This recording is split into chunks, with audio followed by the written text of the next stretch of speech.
আপনারা যে খুব কম সময়ের ভিতরে 20 মিনিটের ভিতরে এত সাংবাদিকর আগমন, এর মানে হইল গিয়ে পুরা সিলেটবাসীর খুব বেশি আঘাত লাগছে এই জেলা প্রশাসক মহোদয় এর প্রত্যাহার করা বা বদলি করার কারণে। এই জেলা প্রশাসক মহোদয়ে নতুনত্বর একটা আবির্ভাব ঘটাইছিল সিলেট বিভিন্নভাবে, যেমন জেলা প্রশাসকের প্রত্যেকটা এই কাজ উদ্যোগ এবং প্রত্যেকটা সিদ্ধান্ত আছিল যুগোপযোগী এবং এই জনগণের কল্যাণের লক্ষ্যে। এইরকম মানুষরে আমরা দেশে বিভিন্ন সময় দেখি। অতীতে আপনারা দেখছেন যে একজন পুলিশের আইজিপির মেয়াদ গেছে কি, এরপরেও চুক্তি ভিত্তিতে রাখা হয় না নি, সেনে রাখা হয় তানরে দরকার আছে দেখিয়া। কিন্তু এই ডিসি মহোদয় সিলেটের মানুষে মনে করা, সিলেটের মানুষের প্রাণর দাবি যেগুলা এইগুলা তান বাস্তবায়ন করা, তানকে যদি আরো 3 বছর এক্সট্রা রাখা হইতো এরপরেও সিলেটবাসী খুশি থাকলো অনেক। তা না করিয়া মেয়াদর আগেও তানকে সরানিওর, এর মাধ্যমে বুঝানিওর যে আগামীতে আমরা সব সময় পরাজয় স্বীকার করা লাগবো দুর্নীতিবাজ এবং খারাপ মানুষের বিরুদ্ধে। তারার কাছে পরাজিত স্বীকার করা লাগবে কারণে যে কোনো মানুষের যদি নতুন কোনো উদ্যোগ নেই, আজকে যারা সাংবাদিক সমাজ আছেন আপনারা সমাজের অনেক জটিল সমস্যা তুলিয়া ধরেন, এখন যদি আপনারা কেউ মারিলায় এটার যদি বিচার না হয় তা আগামীতে সাহস করবা না। ঠিক তেমনি ভাবে আজকে ডিসি সারওয়াল আলম মহোদয়ের হরানি মানে বদলি করা মানে একটা নতুনত্বরে হত্যা করার সমান।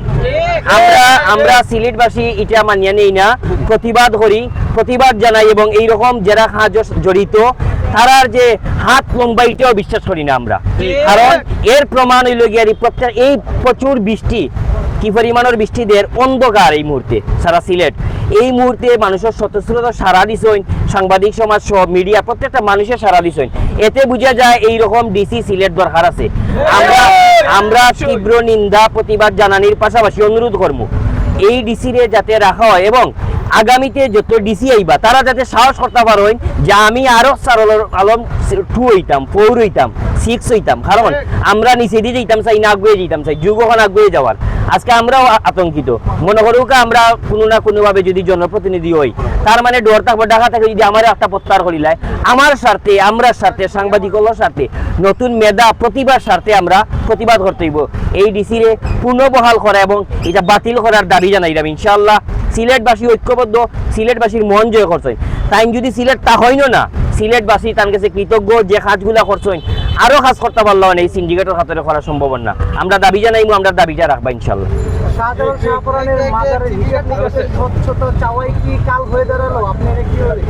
ডিসি সারওয়াল আলমে শুধুমাত্র যে শাহজালাল সাফরান লইয়া কাজ করছে নিলে নাই, আবার পরতাকি তার প্রত্যেকটা ভূমিকা সিলেটের কল্যাণমুখী, যেমন হকার সমাধান, সমস্যা সমাধান হইলা, সাদা পাথর সিন্ডিকেটের দ্বারা বিভিন্ন জিনিস আইন করছেন এবং পরবর্তীতে তার বিভিন্ন উদ্যোগ বাস্তবায়ন ওইবার দিছে না এইরকম দুর্নীতিবাজ বা এইরকম অমানুষেরা, সিন্ডিকেটেরা। আমরা মনে করি যে শাহজালাল মাজার লইয়া নতুন এটা আপনি ধোকা সৌদি আরব মানুষে আটা লাগেন না, লিফটে আটাইয়া লইয়া যায়, টেকাটা খেয়ে দেয় জনগণে। সুতরাং দরগার যে টেকাও আয় বিভিন্ন মন্ত্রণালয়ের অত বাজেট হয় না দরগার যে টেকায়।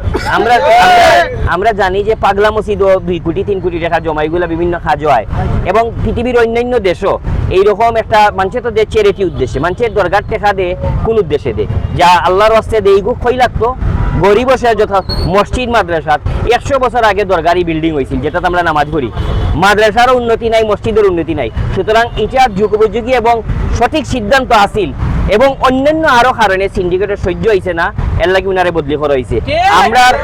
আমরা একটা দাবি রাখবা, আমরা আশা করবো সিলেটের লাগান চিন্তা করবা, সিলেট বান্ধব রাজনীতি, সিলেট বান্ধব চিন্তা, এই চিন্তারে আমরা যাতে মূল্যায়ন করা হয়। এই বালু পাথর লুটপাটের বিরুদ্ধে উনি কঠোর পদক্ষেপ নিয়েছেন, যার কারণে ওনাকে এই উদ্যোগটা করা হয়েছে। বিষয়টা আমরা তো কইলাম যে সারওয়াল আলম সাহেব প্রত্যেকটা ডিসিশন আছে সিলেটের লাগি, সিলেট বান্ধব, সিলেটি মানুষ না। আমরা সবসময় মনে করি যে সিলেটি মানুষ যারা সিলেট প্রেমী চিন্তা করে, কিন্তু এই ডিসি সাহেবের চিন্তাটা সবসময় আছে সিলেট কেন্দ্রিক। সুতরাং আমার মনে হয় যে প্রত্যেকটা সিন্ডিকেট এক হইয়া সর্বশেষ ইমোশন দিয়া একটা কিক মারার চেষ্টা করে, এই মিথ্যা ইমোশন ডে সিলেটবাসী কিক মারিয়ে উড়িয়ে দিলে। আচ্ছা, আজকে যে আপনারা যে এই যে প্রত্যাহারের জন্য যে আপনারা আন্দোলন করতেছেন, আপনারা কি কোনো সংগঠনের মাধ্যমে না সিলেটবাসী? এক ব্যক্তি অনেক সময় রাষ্ট্রের পক্ষে হয়, এলাকার পক্ষে হয়। আমি বেলাল আহমদ মুরাদ মনে করি আমি এই মুহূর্তে সিলেটের কণ্ঠস্বর হইয়া ইনওয়াজি উবাইছি। সুতরাং আমার এই যদি বিভিন্ন মানুষের সারা দিছেন, সারা দিবা বিষয়টা এটা নাই, বিষয়টা দাবি প্রত্যেকর যে আমরা এই বদলির প্রত্যাহার চাই, মানে এটা বাতিল হইতোটা চাই আমরা। দাবি যদি না মানে তাহলে পরবর্তী পদক্ষেপ কি নেবেন আপনারা? দাবি এই দাবিটা আপনারা কার কাছে করতেছেন? আমি এই দাবিটা কার কাছে করতেছেন? এই দাবি অবশ্যই মিডিয়ার আই কন্ট্যাক্ট খুনানো থাকে, সর্বোচ্চ প্রশাসনের কাছে থাকে। তো মিডিয়ার আই কন্ট্যাক্ট যেন ওই জায়গা তো আমরা করাম, এটা আসলে হইয়া হওয়ার মতো নয়। এবং আমি হওয়ার আগে সিলেটের ডাইনে ভাই মানুষ যারা আছেন জনগণ তারাও কইরা পরবর্তীতে আমরা আরো আন্দোলন গড়িয়ে তুলবো। কারণ একটা বালা মানুষের নষ্ট করলে আর 10টা বালা মানুষ আর জাগিয়ে ওটা সম্ভব হয় না। এর লাগে আমরা চাই আন্দোলন একটা থেকে আরেকটা বড় হইব। তাই সিন্ডিকেট জেলা সব এখান হয়েছে, আমরাও যখন এখান হয়ে যাবো তখন অনেক সময় বাগারও পথ মিলত নাই। ঠিক আছে বাদ দিলাম। সিলেটের স্থান হোক সত এবং ভালো মানুষের, জাগো সিলেট। জোরে গলায় বলতেন জি একসাথে সবাই মিলে আপনারা কি চাচ্ছেন একটু বলতে? আচ্ছা